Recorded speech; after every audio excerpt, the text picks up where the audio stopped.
Hi, this is Major Kavish Agarwal. I have served in the Indian Army's JAGS department for 10 years and I am very proud of having served the Indian Army. I had appeared in JAG 10. I was All India Rank 3. Now a notification has come out for JAG 34. I would like to highlight certain points about this notification which the notification is silent about. First things first, I am not going in chronological order but bringing out the attention to the most important things first. So first you come to para 4C of the notification. It says that no ante-date seniority shall be granted. Now this little sentence conceals much more than it reveals.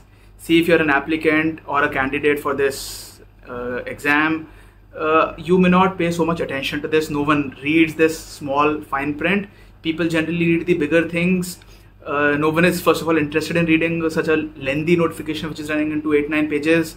तो आप पहले का ऊपर का देखते हैं, आप देखते हैं कि आपकी एलिजिबिलिटी है नहीं, इसको भरने की लास्ट डेट क्या है और कैसे कैसे भरना है.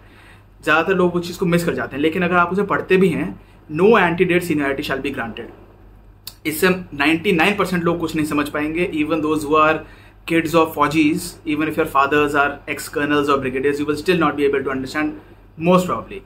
Now I'm telling you what is the problem with this. Problem is, as I've been saying, repeating to the best of my ability over and over again, the moment you get commissioned in the Honorable JAGS Department of the Indian Army, you will lose out on 2.5 years of seniority vis-a-vis any other graduate.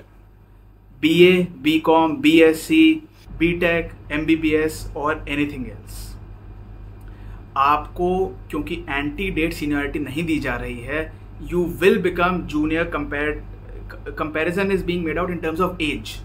So for instance, like someone who's BTech, जो engineer है, suppose कोई बच्चा है school में जो कि आपके साथ था, लेट अस से आपने और उस बच्चे ने स्कूल एक साथ कंप्लीट किया है 2019 में for example, then that boy और girl goes to study BTech and you go to study LLB. उसने 4 साल का कोर्स किया 2019 से 2023 तक, आपने 5 साल का कोर्स किया 2019 से 2024 तक. That is if you are doing a 5-year LLB course integrated. Unless you are doing a 3+3 year, different kind of LLB course, then obviously you are losing out on 1 more year of seniority. लेकिन ये जो engineer है, ये 1 साल OTA में आपके साथ ही training करेगा. अगर ये OTA से जा रहा है, अगर IMS जा रहा है तो अलग बात हो गई. IMA में तो JAG वालों का अलाउड ही नहीं होता है first of all, which is very strange, another discrimination against JAGS department as a whole.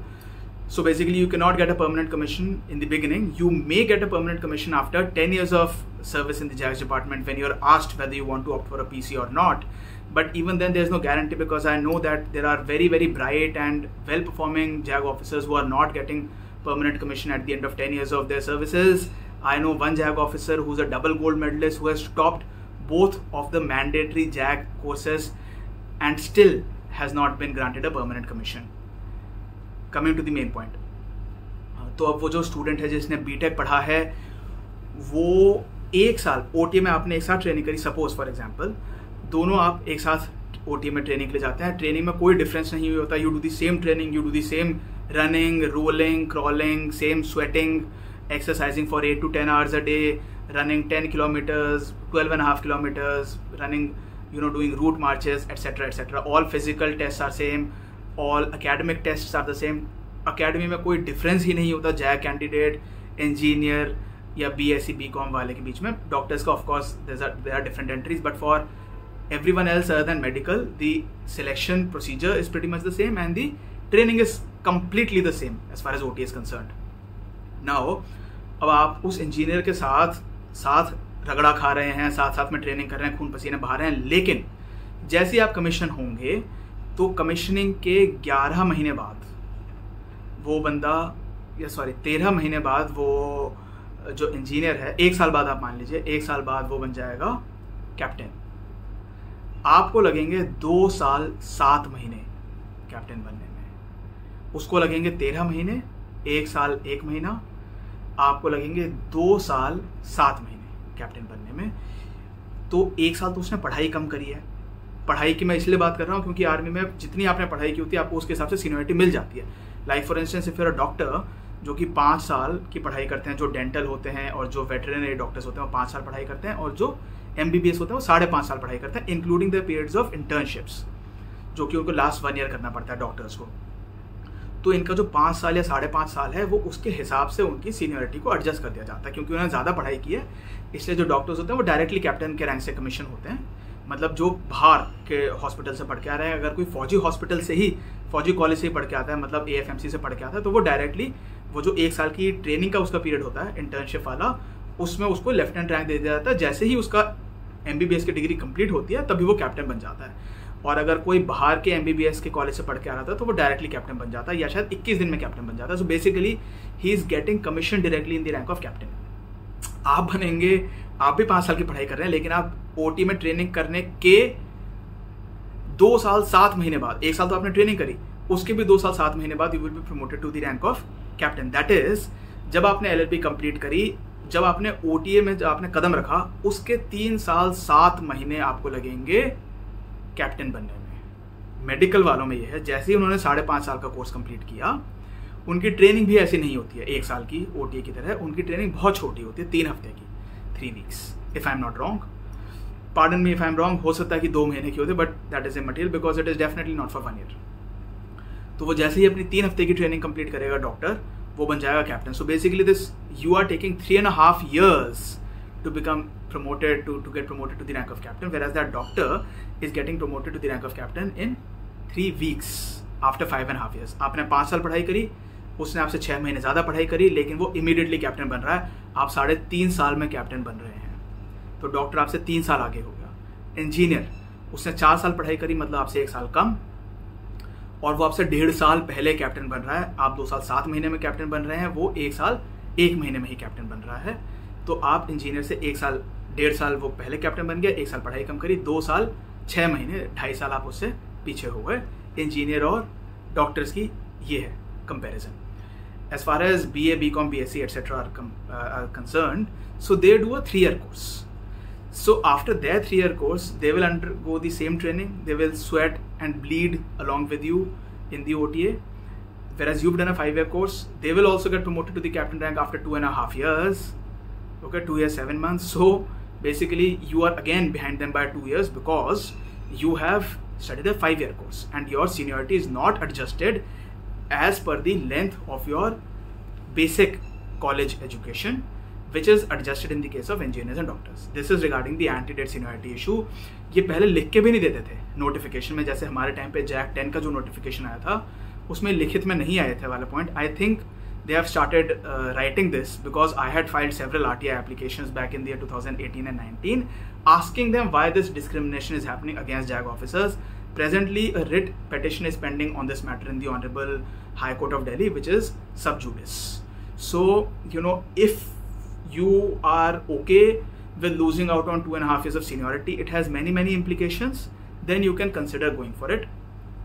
What are the implications? So, these people who were with you in school, not in college, these people who were with you in school will all become senior to you. जो आपके school में batchmates थे या आपसे जो 1-2 साल junior भी थे स्कूल में, वो आपके सीनियर बन जाएंगे। आप उन्हें सल्यूट करेंगे, उनको बैठने के लिए पहले प्रेफरेंस मिलेगी, हर एक चीज़ में उनको प्रेफरेंस मिलेगी। वो आपसे पहले captain, major, lieutenant colonel, brigadier बनेंगे। You will be saluting them all your life. Salute करने में कोई मतलब इसमें ईगो इशू नहीं है, but the point is you are behind them. Even if you were a better student or if you have been to a good law school, whatever, उनका पे scale हमेशा आपसे ज़्यादा रहेगा। अगर कभी आपकी उससे बहस हो जाती है, सपोज आपका ईगो इशू हो जाता है, suppose he is mistreating you and you get into an argument with this guy, you will be junior, you will be prosecuted for misbehaving with or arguing with or being disobedient to a senior officer. Basically इसको कहते हैं insubordination. Army act में section 42 है या I think 41 है। तो आपका court martial हो सकता है जबकि वो बंदा आपसे 1 साल 2 साल 2.5 साल शायद या 3 साल आपसे वो जूनियर होना चाहिए था। ऐसे बहुत केसेस मिलते हैं, बहुत एग्जाम्पल्स हैं, मेरे साथ भी हैं, हर एक जैग ऑफिसर के साथ ऐसे एग्जाम्पल्स हैं। We have examples of class fellows who were behind me, who were supposed to be behind me, and now they are ahead of me, they are senior to me. I know examples of lawyer, those students who were studying law. तो law में जैसे जो 5 years integrated course होता है उसमें 3 years के बाद एक ग्रेजुएशन डिग्री दे देते हैं। हमारे कॉलेज में, मैं GLC मुंबई से हूँ, तो एक BLS की डिग्री मिल जाती है which is equivalent to a graduation degree. Now there are certain boys and girls who are from Fauji backgrounds and their ambition in life from the very inception is to join the army or navy or air force because that is what they want to do in life. Now they are just wanting to get into the army, navy, air force. पहले उन्होंने NDA में try किया, वो शायद NDA में नहीं निकल पाए. फिर जब भी अपॉर्चुनिटी मिलती है वो IMA में ट्राई करते हैं, जब भी अपॉर्चुनिटी मिलती है OTA में ट्राई करते हैं. जैसे ही उनको 3 साल के बाद एक ग्रेजुएशन डिग्री मिलती है, या उससे पहले भी जो पेनल्टीमेट सेमेस्टर होता है उसमें एलिजिबिलिटी हो जाती है, तो वो उसके बेसिस पे CDS का एग्जाम दे देते हैं. तो अभी ये स्टूडेंट लॉ पढ़ रहा था, लेकिन इसने अपने 3rd ईयर में ही CDS का एग्जाम दे दिया. जैसे ही उसको ग्रेजुएशन की डिग्री मिली, वो अपनी ग्रेजुएशन की डिग्री लेके चला गया और वो OTA में या IMA में उसने अपनी ट्रेनिंग स्टार्ट कर दी. वो आपका ही लॉ में कोर्समेट है या आपसे जूनियर भी है सपोज, लेकिन आप अपनी लॉ की डिग्री कंप्लीट कर रहे हैं 5 साल की. तो अब ये जो स्टूडेंट है, ये 3 साल की डिग्री करके ये OTA से कमीशन लेके ये बन गया लेफ्टिनेंट. ठीक है, आप 2 साल वो कंप्लीट कर रहे हैं, आप उसके बाद बनेंगे. Imagine some person who was supposed to be 2 years junior to you but is becoming senior to you because he has first taken that degree and is now a senior to you and all your life he is going to be senior to you. ऐसा नहीं होता है अगर कोई engineering या medicine stream में है, because your seniority is accounted for. ऐसा नेवी जैग में भी नहीं होता है. This complete illegal, outrageously unlawful disparity is existing only with respect to Army's JAGS department.